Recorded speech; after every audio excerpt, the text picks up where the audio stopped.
Mieli dalyviai, pasveikinkite Tomą Stasiukaitį, išmaniosios Kauno eglutės autorių.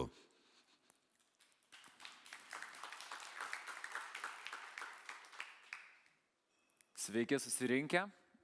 Smagu, kad esat čia, kad esat loginę ir norit sužinoti kažką naujo, pamatyti kažką naujo. Na ir išsinešti kažką įdomaus iš šito renginio. Šiais metais Kaune atsirado toks dalykas, pakankamai keistas dalykas, tai yra prie interneto prijungta Kalėdų eglutė. Vilniečiai ir kauniečiai jau bent keletą metų, kiek aš stebiu, lyg taip patyliukais konkuruoja, kieno eglutė gražesnė, kieno galbūt aukštesnė, į kieno eglutę galima įeiti į vidų ir taip toliau ir panašiai. Ir šiais metais yra Vilniečių čia. Yra. Tai Vilniečių sveikinu, jūsų eglutė tikrai įspūdinga buvo ir graži ir tikrai jūs nusipelnot tos gražiausios eglutės titulo. Bet ko gero, jūsų eglutė vis tik geriausiu atveju turėjo kokį nors Wi-Fi routerį. Šioje eglutėje, kad būtų internetas kompiuteriam. O kauniečių eglutė buvo prijungta tiesiogiai prie interneto. Ir kokie buvo iššūkiai, dėl ko apskritai mes jungiam ją prie interneto ir kaip visą tai vyko, aš šiandien jums ir papasakosiu. O jeigu jūs turėsit klausimų, tai prašom, yra mikrofonas ir mielai atsakysiu, kokie tik tai klausimai susiję su eglute. Taigi, eglutė buvo mūsų kaunietiška eglutė, nuo ko apskritai viskas prasidėjo. Tai susirinko krūva menininkų, sako, reikia, jau prikūrėm visokiausių ten debesų, eglučių, tokių anokių, kauniečiai pradėjo piktintis, kodėl ta eglutė jau į eglutę nepanaši. Sako, šiais metais bus paprasta, žaliaskarė, paėmė daugybę eglučių, padarė daugiau negu 18 metrų aukščio žaliaskarę. Ir tada prie komandos prisijungiau aš ir sakau, kažkaip tiesiog eglutė, kuri žalia, senoviniai žaislai, pagal mažiukus senovinius žaisliukus buvo padaryti didžiuliai, virš metro dydžio žaislai, nuchromuoti, viską, jie atrodė kaip tikri didžiuliai žaisliukai. Bet čia atsiradau aš ir sakau, o gal kažką padarykim dar tokio papildomai. Ką čia galima dar padaryti? Normali tikra eglutė. Gal prijungim prie interneto. Pirmiausiai, kolegos pasižiūrėjo mane, kaip čia tai apskritai įsivaizduoju, kur tu jungti eglėje matai. Tai ėmėm ir žaisliukus suaktyvinom. Tai yra, padarėm judančių žaisliukus ant eglutės. Čia kolegos neša porą žaisliukų ir tie žaisliukai buvo ant eglutės, jie galėjo suktis, judėti visaip kaip, jos valdė mikrovaldikliai. Ir žinoma, viskas buvo prijungta prie interneto. Kągi tas internetas tokio davė tai eglutė? Ogi tai, kad eglutė galėjo fotografuoti prie jos apsilangusius žmonės. Aišku, valdėm visas iliuminacijas eglutės, taip pat buvo galima valdyti žaisliukus irgi internetu. Tai yra mobiliuoju telefonu, atėjus į interneto svetainę, Kauno eglutė LT, buvo galima tiesiog spausti mygtuką, valdyti ir žiūrėti, kaip kažkas tai pradeda judėti. Ir eglutė, šių metų Kauno eglutė, tai yra idėja, kuri buvo įgyvendinta. Nes, kaip žinote, labai daug idėjų apskritai pasaulyje, kas sekundę atsiranda, dar daugiau tų idėjų tiesiog net nebūna pradedamos svarstyti, kad o gal imkim ir pagalvokim, kaip tai įgyvendinti. Ir tos idėjos, kurias žmonės sako, gerai, pabandykim įgyvendinti. Dar mažesnė dalis iš jų apskritai pasiekia rezultatą, tai yra apskritai būna tampa kūnu, sakykime. Tai mūsų ta eglutė tapo kūnu, atsirado tiesiog mūsų Kauno Rotušės aikštėje. Vienas iš iššūkių tai buvo toksai, kad reikėjo sugalvoti, kaip padaryti, vis tiek naudojam technologijas, mikrovaldiklį ir taip toliau, kaip padaryti, kad žmonėm būtų aišku iš pirmo karto, kaip jūsų smartfonas. Duodat mažam vaikui ir jisai iškart pradeda jį maigyt, jam iškart kažkodėl viskas aišku pasidaro. Tai kaip padaryti, kad tiesiog žmogus atėjo ir jam iš karto aišku, kągi su tą eglutę daryti, kaip galima interaktyviai su ją kažką tai pasielgti ir kas iš to gausis. Tai technologijos ir jų sudėtingumas, ko gero, nėra taip svarbu, kaip svarbu žmogui tiesiog lengvai parodyti, kaip tai galėtų veikti.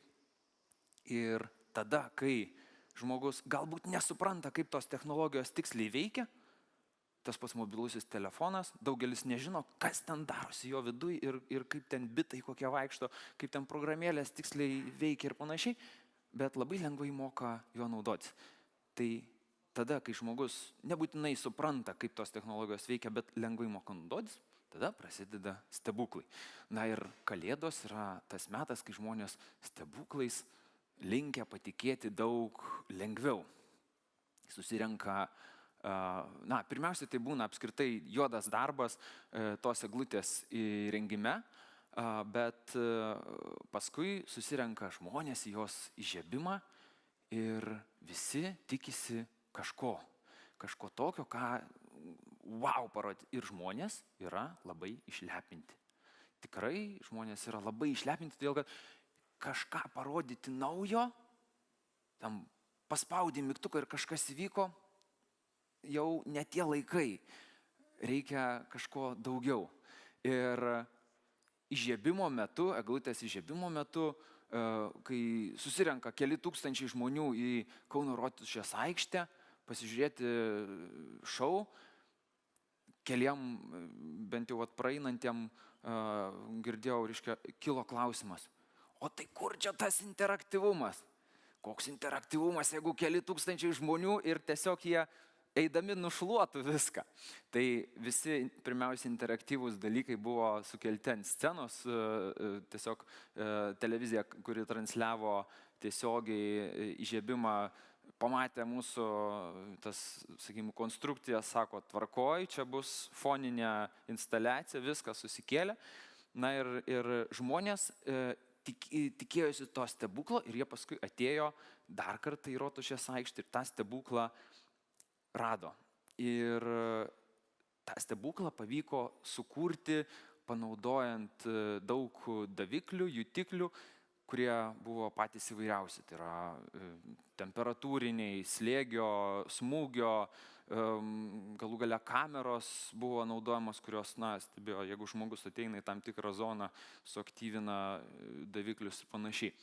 Juos visus reikėjo sujungti ir dalis jų buvo jungiami laidais, dalis buvo jungiami bevėlių būdu. Įdomiausia tai, kad žmonės, kurie atėjo, mano pažįstami, kurie atėjo, išbandė tą eglutę, sako, fainai čia viskas, kaipgi čia viskas veikia ir panašiai. Sakau, tarkim, šitas daviklis labai paprastai yra paslėptas laidas, nueina iki mikrovaldiklio. Kai tu palaikai ranką prie tokio paukščiuko, sušildai jį, jisai tada aktyvuoja mikrovaldiklį, ten įsijungia tam tikros rėlės, ten ir pradeda sukti žaisliukas. Ir dar pradeda čiulbėti visą eglę. Tai tu nori pasakyti, visa tai buvo padaryta laidais. Žinok, nusmuko tas visas žavesys labai stipriai. Tai yra, žmonės, kai ateina, išbando kažką ir tiesiog mato, kad veikia, padariau kažką ir veikia, jie negalvoja, kas ten vyksta, kur kokie laidai nueina, ar galbūt kažkoks bevėlis ryšys ar panašiai, jų galvose kažkoks įvyksta stebuklas, kad wow, padariau, įvyko. Kai žmogus pradeda gilintis, o kaipgi čia veikia, arba sužino, kad tiesiog laidu, kaip kompą prijungiu prie interneto ar prie elektros, lygiai taip pat čia irgi galima, reiškia, prijungti kažkokį daviklį. Kažkodėl žmonėm pamažu dingsta tas stebuklas, sakykime, taip jausmas. Ir kolegos, tam, kad tie stebuklai vyktų, kad visa instaliacija, sakykim, būna diegiama kelias dienas ir prieš pat įžiebimą net kelias naktis. Ir ką mes padarėm, tai padarėm keletą Rotušės aikštėje tokių interaktyvių objektų. Tai buvo pianinas, buvo dviratis, tuomet buvo arkliukas, raudoną mygtuką padarėme, apie kurį vėliau papasakosiu, traukinukas. Ir prie kiekvieno iš objektų priejus buvo galima imti ir kažką su juo padaryti. Ir atitinkamai eglė į tai reagavo. Kaip mano minėtas traukinukas. Smagiausia buvo stebėti ne tai, kaip vaikai ateina, pasuka rankeną, žiūri į eglę ir mato, kaip ant eglės esančio didžiulio žaislo traukinuko ratai pradeda suktis. Vaikai viskas aišku, jie kažkaip stebuklais natūraliai tiki, jiem nesvarbu, kaip tai veikia, svarbu padariau ir suveikia. Įdomiausia buvo stebėti, kai ateina dičkiai, beveik nustumia vaikus nuo to paties traukinuko ir sako, dabar vyrai dirbs. Suka rankeną ir wow, sako, žiūrėk, sukasi. Tarsi, vyriškiai, atrodo, jam iškart turėtų būti aišku, kad tikrai čia kažkoks laidas, dar kažką. Patikė tuo stebuklu. Ir tai man buvo, ko gero, įdomiausias dalykas, kad žmonėm tiesiog naudojant vienaip ar kitaip technologijas, nesvarbu, kaip jos tiksliai veikia, svarbiausiai kažkoks tai tas vidinis jausmas, kad aš tai galėjau padaryti ir kažką valdžiau ir suvaldžiau. Dviratukas. Buvo galima minti dviratį ir čia mes padarėm tam tikrą iššūkį dviratininkams. Buvom padarę tokį dalyką, kad per internete įmetėm tiek Facebook'e, tiek kituose tinkluose, kad dviratininkai, jum iššūkis, kas daugiau išmins tą dviratį. Tai jeigu ten būtų buvę ne metalas, tai ten tikrai būtų rūkę dūmai, nes kai kurie tą dviratį tiesiog iš jo išspaudė viską, ką galima. Ir čia atsirado dar viena mintis, kurie, sakykime, ateičiai, kuriant panašius projektus, tikrai liks man ir labai stipriai ją, sakykime, taip įvertinsiu ir galbūt jeigu jūs kažką panašaus darysit, turėkite omeny, kad nieko nėra amžino ir reikia, ir ypač jeigu tai yra kažkoks objektas dažnai lankomas žmonių, kaip pavyzdžiui eglutė, kasdien vis dideli kiekiai žmonių eina. Ten reikia daryti dvigubai, trigubai stipriau, negu kad darytumėt stipriausią dalyką antivandalinį kažkokį. Todėl, kad tikrai lūžta, tikrai genda ir žmonės, jeigu pasakai, parodykit, ką mokat, išspauskit iš šito daikto, jie tikrai išspaus ir tikrai išspaudžia. Didžiausias iššūkis lankytojam, eglutės lankytojam, ko gero buvo mikrofonas. Padarėm tokį pianiną, kuris visą laiką grodavo pats ir prie jo buvo pritaisytas mikrofonas su balso analizės tokiu davikliu, mikroschema, kuri fiksuodavo, reiškia, ar žmogus kalba, ar šiaip kažkokie tai garsai. Ir pradžiai su kolegom kalbėjom, galbūt tiesiog reikia padaryti, kad jeigu didesnis garsas, tai iš karto ir sureaguotų. Ir vis tik nusprendėm, kad o gal tegul reaguoja tik į balsą žmogaus, tam tikrą tembrą ir panašiai. Ta mes ir padarėm ir teisingai padarėm, todėl kad daug buvo tokių, kurie prieina ir paploja ir žiūri, veiks ar neveiks. Žiūrėk, čia kažką padariau, neveikia čia. Kitas paima kokį eilėraštuką, pasako, padainuoja ir sako, prašau. Tai iššūkis kame buvo? Pasirodo žmonėm, balsas, asmeninis balsas yra kažkokia didelė vertybė. Arba galbūt baimė pasakyti kažką tai į mikrofoną. O jeigu čia mane kažkas išgirs, o jeigu čia visoji Rotušės aikštė ar gal kažkur eglutėj tas balsas bus ištransliuotas, galbūt įrašys ir kažkur vėliau ištransliuos. Vat tokios mintis pa žmonės pirmiausiai priėjus prie to mikrofono. Tai galbūt yra susijęs su tuo, kad viešo kalbėjimo baimė yra antroji pasaulyje baimė po mirties. Galbūt, bet žodžiu, žmonės labai saugojo savo balsą ir stengiasi nieko per daug nesakyti. O veikia čia labai paprastai, pasakai arba padainuoji kažką į mikrofoną, tiesiog įranga nustato, kad čia buvo balsas ir suaktyvina ant eglutės esančią baleriną, būk tai padainavai baleriną ir pradėjo jinai tau šokti. Dar įdomus dalykas, kur vaikai būdavo landžioje, naršo, žiūrinėja, kaip čia viskas veikia. Ir iš principo teisingo atsakymo, nes man buvo įdomu, kaip žmonės reaguoja į tą projektą. Ir aš dažnai nueidavau prie Rotušės aikštės, tiesiog pakalbindavau žmonės, kaip jums čia sekasi, ką jūs čia darot, reiškia, kaip čia veikia, kad jie man pabandytų paaiškinti, kaip jie supranta tai, ką mato. Tai vaikam būdavo labai įdomus dalykas arklys. Jisai niekur jokiais laidais neprijungtas. Jį galima nuvilkti visiškai bet kurią Rotušės aikštės vietą. Ir kai ant jo pradedi suptis, eglėje irgi pradeda interaktyvūs dalykai darytis. Pradeda judėti, pradeda papildomai šviesti ir panašiai. Tiesiog buvo, atrodytų, gyvenam Wi-Fi'aus ir visokių 3, 4G ir panašiai, žodžiu, bangų ir bevėlių tinklų amžiuje.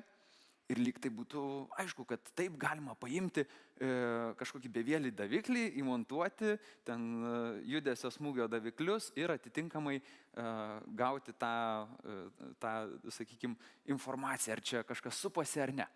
Tai fainiausia buvo tai, kad ties ta vieta, kur buvo arklys, buvo kamera. Buvo aplinkui visą eglutę ir pačioje eglutėje buvo keletas kamerų, kurios tiek saugumo tikslais, tiek šiaip, vėliau dar papasakosiu, kam dar naudojom, tiesiog buvo sumontuotas. Ir viena iš idėjų tai būdavo, žiūrėk, kamera, reiškia, jinai fiksuoja, sėdi kažkoks tai žmogeliukas kažkur tai, kokioj būdeliai, nes ten buvo aplinkui eglutę keletas namukų.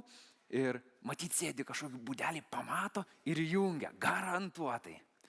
Ir tada pasiūlydavau žmonėms, sakydavau, o jūs imkit ir tą arklį nusivilkit kitur. Įdomumas yra tame, kad tą arklį pakankamai gerai išjudinėdavo ne tik tai vaikai, bet ir dičkiai. Ir jisai daug kartų buvo kritęs, tos pačios kameros padėjo pamatyti, kasgi ten tokio darėsi. Tai yra, jis daug kartų krito, virto ir panašiai, bet svarbiausiai įvertinom, kad taip gali būti ir sukonstravom tokį, kad jau tikrai atlaikytų. Tai būdavo netgi, reiškia, vaikai eilės galo nesimatydavo, laukdavo, kol galėtų tą arklį išjudinėti. Dar kaip bebūtų keista, įdomus dalykas žmonėm, tai yra tiesiog įsitraukiau savo mobilų telefoną, atsidariau naršyklę ir savo mobiliu telefonu galiu paspausti ir matyti, kaip eglutėj pradeda judėti žaislas. Kažkoks kalėdinis stebuklas. Iš principo tai kaip ir aišku, ar ne? Paspaudžiau internete mygtuką, nuėjo duomenys į serverį, serveris perdavė mikrovaldiklį, mikrovaldiklis jungė relę, relė pradėjo judinti motorą, motoras pradėjo judinti ranką. Bet kai žmogus nesigilina į tai, kaip tai veikia, atsiranda tam tikri stebuklai. Ir dar buvo kitų daviklių, visokių, pavyzdžiui, padarėm tokį socialinį eksperimentą, padarėm raudoną mygtuką. Raudoną, šviečiantį ryškiai mygtuką, paslėpėm jį Rotušės aikštėj, kad pakankamai gerai matytųsi, bet kad būtų, jo reikėtų dar kažkiek tai paieškoti. Ir prie jo parašėm nespausti. Tai buvo vienas labiausiai judinamų, liečiamų daiktų Rotušės aikštėje. Tiesiog buvo toks susieta tas mygtukas su žiurkės karūna, tam pradėdavo šviesti lemputės, mirksėti ir panašiai.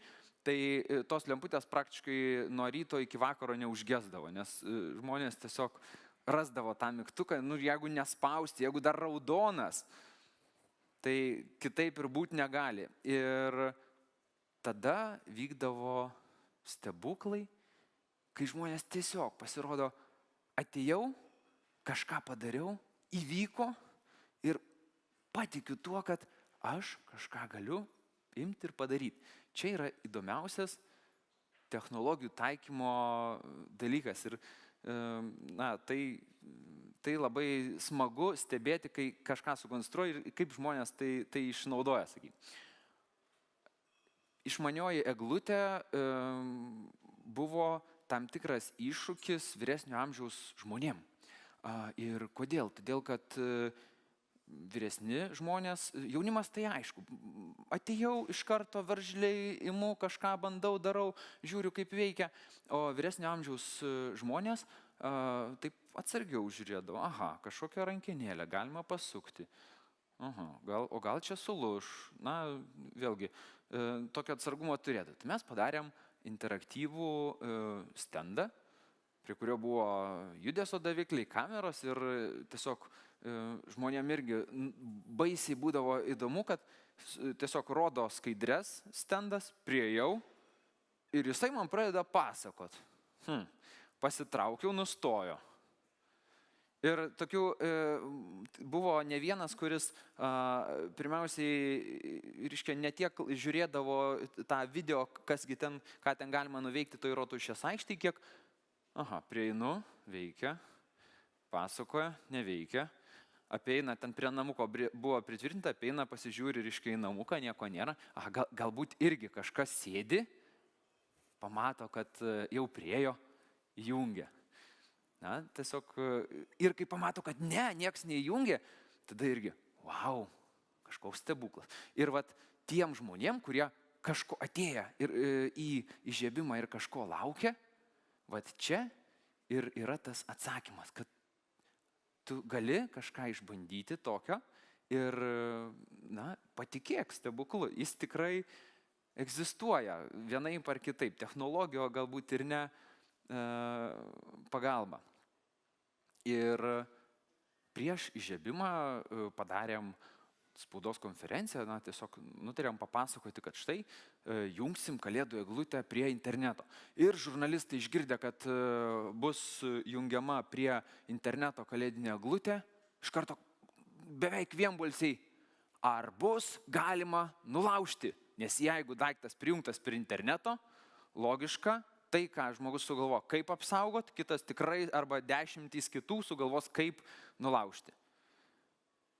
Man nebuvo daugiau ką sakyti, kaip tik tai nebus galima nulaužti, bet mes labai tikimės, kad vis tiek tai yra kalėdų laikotarpis ir tam tikras žmonėm kalėdų stebuklo tokio sukūrimas ir jokie hakeriai nepuls, laužyti tos mūsų eglutės, tos visos sistemos, nes iš principo tai mano akimis tai nebebuvo tiesiog eglutė, tai buvo pakankamai didelė informacinė sistema, kurią iš tikrųjų buvo galima vienaip ar kitaip nulaužti. Ir ar nulaužė, tai nenulaužė. Jeigu žiūrėt programiškai ar techniškai, nulaužti nenulaužė, bet kolegos, tie, kurie rūpinosi, sakykime, tokiu techniniu eglutės aptarnavimu, bent jau kas antrą dieną visada turėdavo ką tvarkyti. tai nulaužta arkliuko koja. Pas mus į eglutę buvo galima įeiti, ten buvo tokia gerų darbų karuselė, vaikai sėsdavo, supdavosi ant jos ir yra gražių nuotraukų, kaip tikrai ne 1 kilogramą, taip vardinkim, viršsvorio turintis dičkiai sėda ant to arkliuko ir gana gerų greičių pradeda ant tos karuselės suptis. Natūralu, kad kažkur užspaudžia, užmina koją, ir nulūžta, tai buvo medinė, sakykim, taip karuselė ir nulūžta. Paskui buvo tokių dalykų, kad matomai piktybiškai bandoma nutraukti laidus bandė nutraukti. Tiesiog, sakykim, žmogus, kuris galbūt ne kasdien ateina, net nepastebėjo, kad ten vienu momentu buvo dalis eglutės nešvietė, bet tai pamato praeiviai, tie, kurie jau žino, į ką žiūrėti, telefoninis skambutis, vyrai, moteris nešviečia dalis eglutės, tuoj važiuoja, taiso ir panašiai. Bet ta informacinė sistema, jinai nulaužta nebuvo ir tai buvo labai smagu, todėl kad apgalvojom taip, kad būtų viskas kuo labiau segmentuota, tai yra dubliavom tiek visus įrenginius, tiek serverius ir panašiai. Tai yra, jeigu vienas lūžtų, atitinkamai iškart veikia kitas ir panašiai, tai šitoj vietoj net į serverius net bandymo nebuvo laužtis, ko iš tikrųjų tikėjomės, nes po tos pačios spaudos konferencijos buvo tiesioginis eteris, iš karto internete atsirado krūva tokių pasakymų, sakykime, komentarų į tą mano pasakymą, kad neturėtų žmonės iš tikrųjų įsilaužti. Tai buvo toks, challenge accepted. Ir tai šiek tiek suerzino tiek mane, tiek mano kolegas, nes supratom, kad taip, tai yra vaikėzų komentarai, bet galbūt tarp tų vaikėzų atsiras toksai, kuris norėjo sakyti, aš nulaužiau kalėdų eglutę. Padarėm taip, kad nenulaužtų. Taip, neveikia šitas daiktas. Va. Tai kuriant tokias technologijas, svarbiausias dalykas yra žmonių emocija. Ir, sakykime, dabar irgi paleidom naują projektą Kaune, irgi tiesiog prijungiam fontaną prie interneto. Kolegos juokauja, tu jau turi priklausomybę jungti daiktus prie internetos. Vieni galbūt vartoja alkoholį, kiti rūko, kiti dar kažką, tai aš to nedarau, bet gal galiu kažkokią priklausomybę vis tik turėti. Tai bet kokiu atveju, darant tokius projektus, tai yra viešus projektus, kai tiesiog gali panaudoti vienaip ar kitaip technologijas ir žmonės paskui su tuo vienaip ar kitaip komunikuoja, tai svarbiausias dalykas, mano manimu, yra pasiekti, kad žmogui keltų tam tikrą emociją ir idealiu atveju teigiamą. Tai yra, kad atėjo žmogus, kažką su tavo sukurta technologija nuveikė ir jam liko kažkokia tai gera emocija. Ir kasgi bus ateityje? Kolegos jau, jeigu kalbant apie eglutę, jau prigalvojo labai daug visokių idėjų ir kol kas apie eglutę tiksliai atskleisti negaliu, bet galbūt jūs turėsite vienokių ar kitokių minčių, kągi galima būtų padaryti. Ir neapsiribokim Kaunu, jeigu Vilniečiai pakvies kažką tokio interaktyvaus padaryti, padarysim ir Vilniui. Prijungsim ką nors prie interneto. Tai, o dabar norėčiau paklausti, gal turite kažkokių klausimų? Prašau, mikrofonas yra, būtų geriausia, jeigu čia priekyje. Čia jums tam tikras iššūkis viešo kalbėjimo prie mikrofono ir jisai, žinokit, transliuos jau garsiai. Kiek kainavo finansiškai šitą idėją įgyvendinti? Kiek kainavo finansiškai įgyvendinti? Dabar vėlgi, tas finansiškai įgyvendinti, tai galima tą projektą, eglutės projektą išskirti į dvi dalis. Viena dalis yra pačios konstrukcijos, galų galia tai yra metalinė konstrukcija iš daug atskirų eglučių, tie dideli žaislai ir jų gamyba, tai yra viena kaina ir kita kaina yra visos informacinės sistemos. Tai kalbant apie informacinę sistemą, na, sakyčiau, apie kažkur 2,5–3 tūkstančiai eurų. Ir tai yra pakankamai, sakyčiau, nedideli pinigai, todėl kad darant vienokią ar kitokią idėją įgyvendinant, svarbiausia ne technologijos sudėtingumas, o pati idėja, kągi tokio galima bus padaryti rezultate. Tai šiuo atveju darėm taip, kad genialumas yra paprastume. Tai darėm taip, kad nelūžtų pirmas dalykas, ypač po challenge accepted pergalvojom dar kartą, kaip viską supaprastinti. Ir vėlgi išnaudojom turimus pakankamai resursus. Daug ką, vėlgi, kodėl tokios kainos? Dėl to, kad daug ką išnaudojom, taip stengiamės daryti su kolegom, kad išnaudoti jau turimus prietaisus. Galų gale buvo eglutės viduje ekranai, tai ekranų neturėjome, vadinasi, reikėjo įsigyti. Dabar tie ekranai jau tarnauja kituose projektuose, meninėse, nes tiesiog, tarp kitko, labai įdomu bendrauti su menininkais, IT specialistui, todėl kad tai yra pakankamai sunku, sakykim taip. Menininkai, jie kitą kalbą šiek tiek šneka. Tai jie, žodžiu, tos ekranus jau panaudojo kitose vietose. Gal dar kokį klausimą turit?